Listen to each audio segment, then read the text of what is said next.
Xi Jinping and Vladimir Putin are set to hold further talks in Moscow with the Chinese president on a state visit amid the Ukraine war. The Kremlin said that the two leaders have already discussed China's peace plan for Ukraine.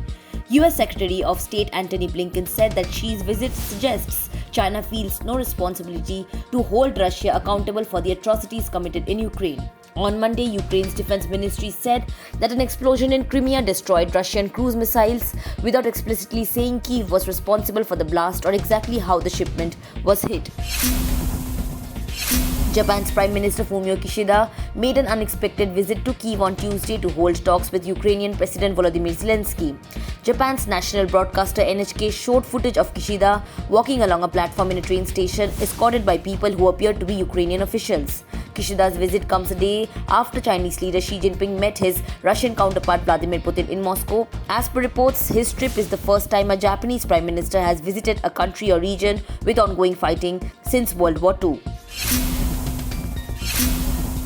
Russia's defense ministry said that a Russian Su-35 combat plane was scrambled over the Baltic Sea after two United States strategic bombers flew in the direction of the Russian border. The two aircraft sighted heading towards the Russian border were US Air Force B-52H strategic bombers. The ministry said that later, the fighter jets returned to base after the US planes moved away from the Russian territory.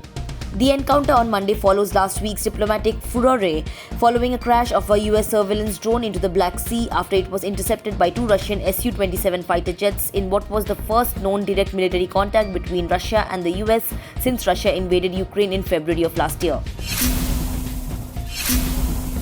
Police in major US cities are preparing for potential unrest in case former President Donald Trump is arrested this week as part of a hush money inquiry. Authorities in New York, Washington DC and Los Angeles are ramping up their law enforcement presence.